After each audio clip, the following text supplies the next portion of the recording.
Okay, hi guys, and welcome to the show. Today, a bit of a Rolex watch special. Later on, we will be doing an unboxing as well. But before I get into all of that, of course, I've got to do wristwatch check. And yeah, I'm wearing the baby blue. I haven't had it in rotation for a little while. Still absolutely loving it. I think I should start with a bit of good news. I received a text last night from James.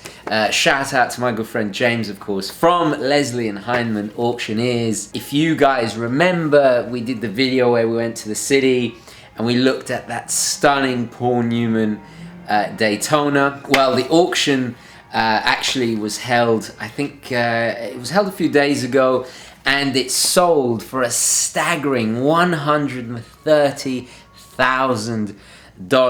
So absolutely fantastic. Apparently there was quite a strong turnout from Gentry members in Chicago. Congrats to James and the wonderful people at Leslie and Hyman. So really cool, perfect timing to start this video off. Anyway, let's get into the subject of today's video. Now this is an email, I'll read it to you now. Hi TGV, my name is David, I'm 35 from London and I work in finance. Yay! My hometown, fantastic. Hello David. Firstly, I want to say I love your channel and I have been hooked ever since discovering it late last year. Fantastic, thank you so much. I only wish I had found it sooner. You have really reawakened my love for watches and I have learned so much watching your videos. Fantastic, that really makes my day. Keep up the good work and I hope my donation to your Patreon will assist you and your channel. FYI, you should mention you have a Patreon more, exclamation mark. Yes, yeah, you're right. I never really mention it. It says, I know you do YouTube only part-time, but the sooner you can do it full-time, the better for all of us viewers. Yes, absolutely. Yeah, I decided, you know, I do it part-time. I don't really advertise the Patreon too much. In fact, actually, I never have. I think few times I've mentioned it. It is there if you want to support the channel.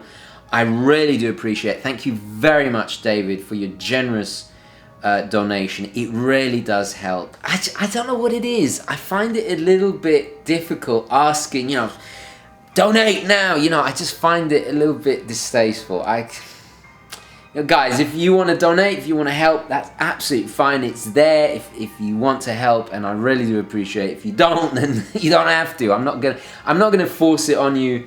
In every video. It's not my style. It's just not my style. David goes on to say, I am emailing you today as I need your help. I must confess, I am a Rolex man through and through. There's nothing wrong with that. But we do share similar tastes. Although, he goes on to say, after watching you, I picked up a Seiko SKX009 in brackets Pepsi as a beta and I am loving it. Fantastic. Nice one. Yeah, every collection should have a beta watch. My collection is small and concise, but very similar to yours. Cool. I'm already intrigued. Despite being in an office most of the week, I live a very active lifestyle, so my watches need to be robust. Perfectly understandable. My everyday watch is a 2003 GMT Master II 16710 Coke bezel. Now, I'll insert some stock photography. Guys, if you email me, please do take some high-res pics, okay? Because it does help me. This was given to me by my father. It is extremely special to me and holds a very special place in my heart. And so it should. My weekend watch, in quotes, he says, is my Rolex Submariner 114060 no date. What a, yeah. So that's the ceramic version, if I believe correctly, yeah. So David says, I would like to add a third Rolex to make it a trio. Very nice. I'm not into chronographs, so the Daytona is out. I require something less sporty for more formal occasions. As for size, I prefer anything from 36mm to 40mm. Nothing too big, he says. I would very much like something a little bit more lively without being too flashy or brash. Okay, cool. Yeah, I can see, because the 3 watches you have, including the Seiko, they're all very kind of tooly sports watches. Next time you're in London, please let me know. It would be wonderful to meet you and talk watches. I'd love to take you to the Fenchurch restaurant near where I work. It's in the walkie-talkie building. Ah, okay. Okay, right. Actually, let's just have a look at that. Let's just have a look. Let's Google this. Let's Google that. Oh my gosh, look at this. I'll put some screenshots. Look at this. Wow.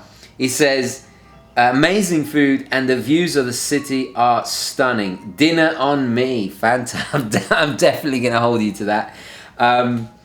Thank you so much. Well, yeah, I should be in London. I'll keep you posted. I'll be in London towards the end of the year, hopefully. Fingers crossed. I look forward to hearing your suggestions. Thank you so much. Keep up the good work. Best regards, David. And I'm just gonna say David. I'm not gonna mention your surname just in case. Now this email comes at perfect timing. We just had a poll. Now have a look at these results. This was in the UGWC. There must have been 70, 60 nominations. So I held a poll. This was last week.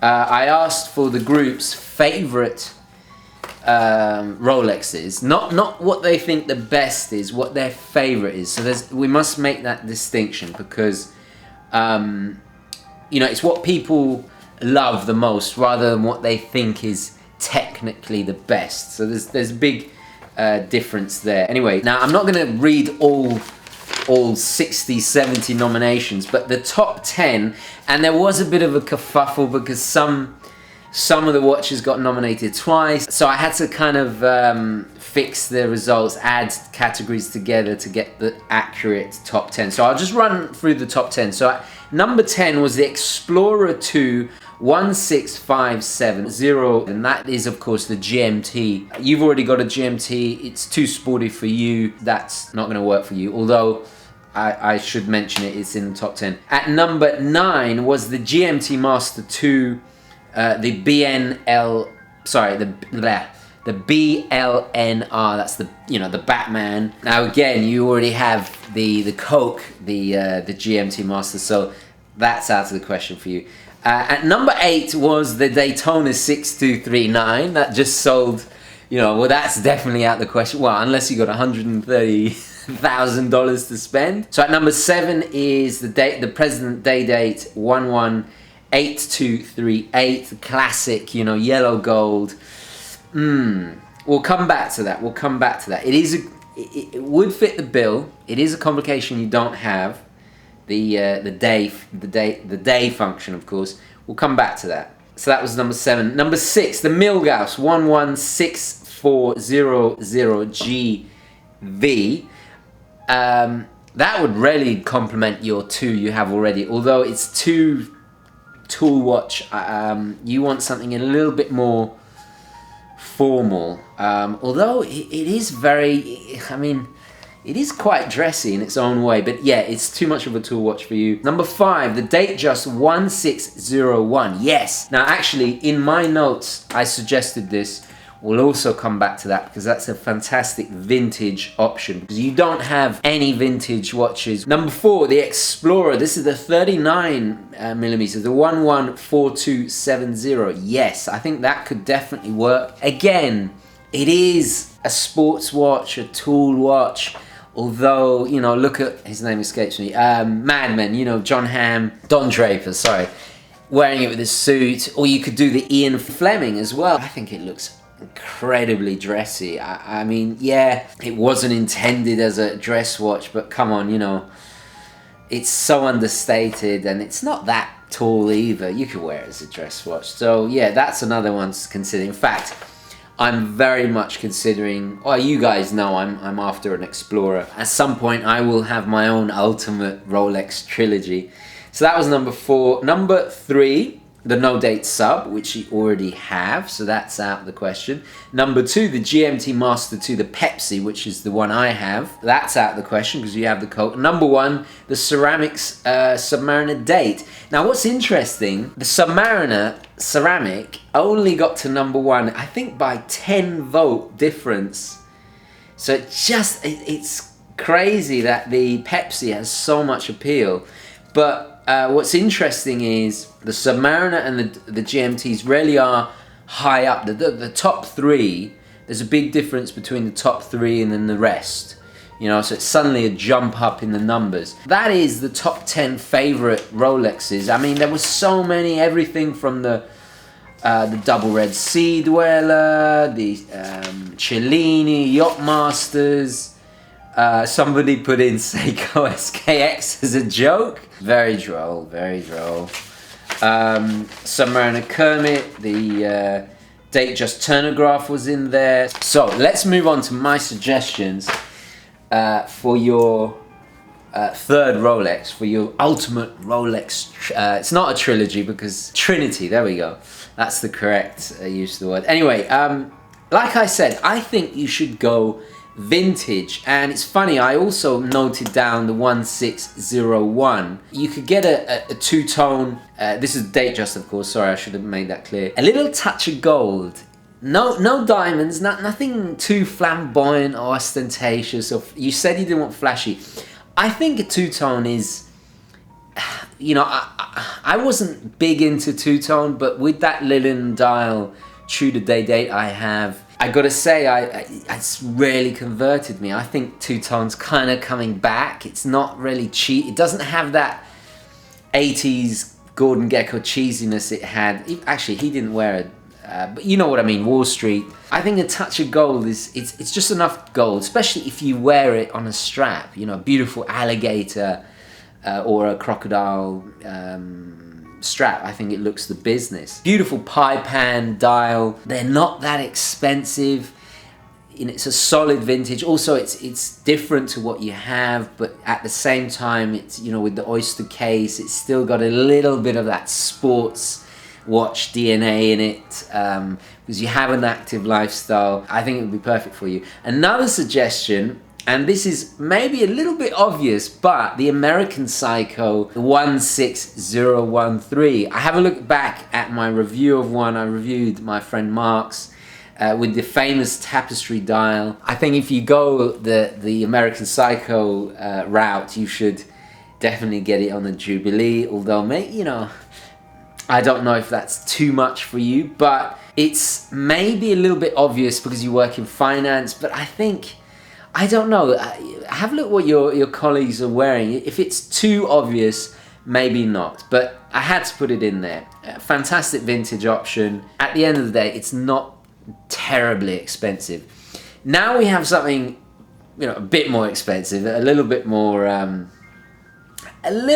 brash. Could say a tiny bit gaudy as well. Although, if you don't buy the bracelet, it can work. It is, of course, the Day-Date, the President. I recommend the 1823-8. This, of course, is the classic yellow gold, you know, the Glengarry, Glen Ross. You know, you see this watch, you see, guys, if you haven't seen that movie, great, a fantastic scene with Alec Baldwin, and he slaps it on the table. I'm gonna do another top watch in movies video soon, and I'm gonna definitely include it. Actually, reminds me, I'm gonna go on eBay after and bid on the DVD.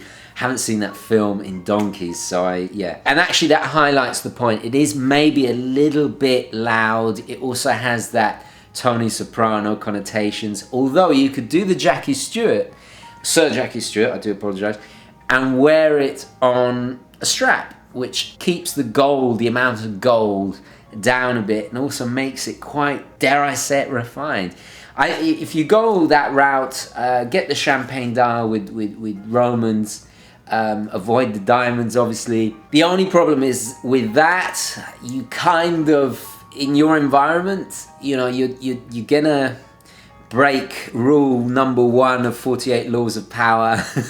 Don't outshine the masters. It depends on the kind of environment you're in. You don't want to have a better watch than your boss. because it can create problems. Although actually maybe it can work to your advantage. But yeah, it is. You don't want to go too far. How old did you say? You said you were 35. Yeah, maybe. I think you're older. It depends your style. You know, if you're very dressy, you work in finance in London, and you go to that beautiful restaurant. I'm sure I'm sure you're quite dapperly dressed. So yeah, and you can dress it up. You can dress it down with different straps. Why not? Why not? Why not? On the used market, they're actually not that expensive. I mean, $11,000-$12,000. I'm not sure what that would be in pounds, but that's the price here at least. If you don't want to go vintage, I think there are two options. Go modern, get a Datejust. The one I had, and I reviewed it, and I miss it every day. It is the 116200. If you want to keep it a little bit more contemporary, go with the smooth bezel, oyster bracelet with the polished center links. You can either get it with batons or Romans. There's a whole bunch of different dials. I love the blue. Now, I was looking back at your watches. You have the Submariner's a black dial, obviously.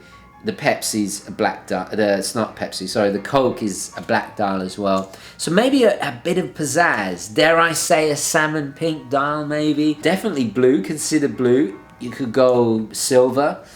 Lovely sunburst effect. That's the beautiful thing about Datejust, is there's just so many combinations. It's a wonderful way to express yourself. And I think, you know, you can wear them with jeans and a t-shirt, or with a suit perfectly. They are the most versatile watch, and not only sartorially, but you know, situations as well, going to the beach and in the boardroom. It suits any, because it has that water resistance with the oyster case again. You could do the Datejust 2 as well if you want to go a little bit bigger. I think the Datejust 2 with a smooth bezel, it's more modern. It is more modern. The fluted bezel again has that 80s connotation. Maybe that's my opinion. Anyway, it's your taste. These are just suggestions. My second contemporary option would be the Rolex Explorer 39mm. Who was it? Giancarlo just bought one. They are absolutely fantastic. I'm gonna steal it off him to review hopefully very soon. The reference is, let me just check this because I don't want to get this wrong. This is a 214270. Yes, I know, like we said earlier, it is an explorer's watch, a sporty tool watch at the end of the day. But, you know, I mean, how many of us are going up the Himalayas, you know? How many of us are going up Everest? On a strap, do the Ian Fleming, on a strap, it looks really dapper. It looks the business. Ian Fleming was a dapper chap indeed, so why not? Why not? Those are my suggestions. You know, you could look at the Cellini. I don't know when that moon phase, that gorgeous moon phase is coming out. That would be lovely because it's a complication. It's so dramatically different than I forget the reference, but the one that was just released at Basel, it was my top pick, my favorite of Baselworld. I think the Cellini line really needed that revamping. Anyway, I said all this in the video. Although the robustness, it is a Rolex at the end of the day.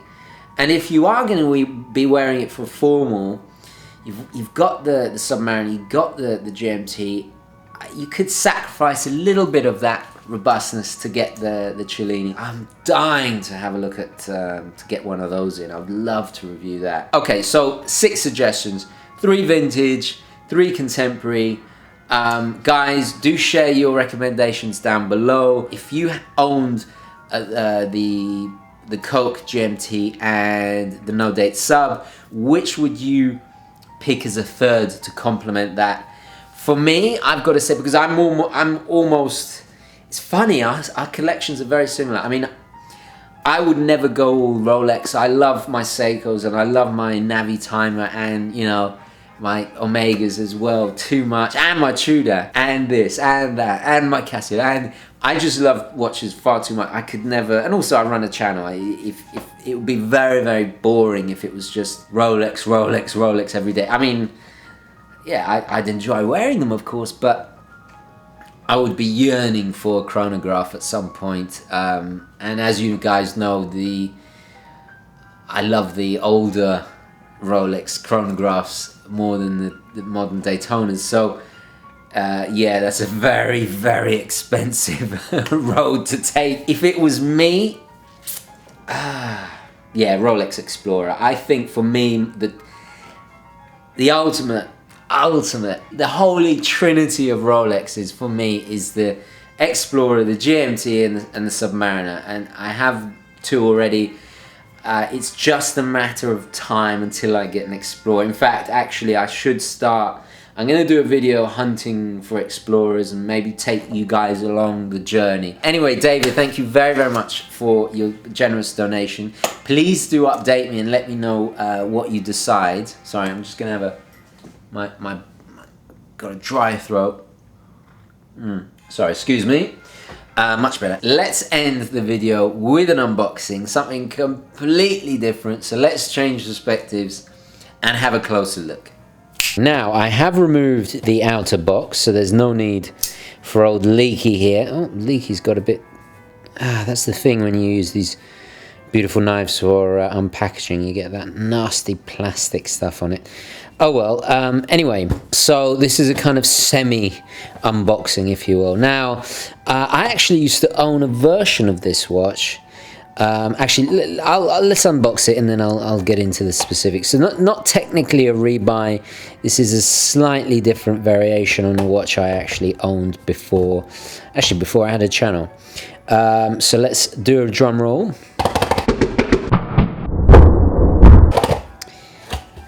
And there we go. So it's the standard Casio packaging you get with the entry-level Casios. Actually, when I bought the other version of this watch, came in a tin. So it is an Edifice, slightly bigger manual. That's the module number, the 5123. Let's have a look. Oh, we've got some plastic down there. Let's have a look. Oh wow, look at that. Oh, and it's setting itself already. Oh, it's that way up. What is it doing? Actually, let's remove the plastic. I got an absolute bargain on this. I paid $100 for it, brand new, from eBay. I had no intention of buying this. I was actually looking... Wow, is it? It's setting itself. That's insane. So it's solar powered. It's actually setting itself. Wow, it's set that's insane.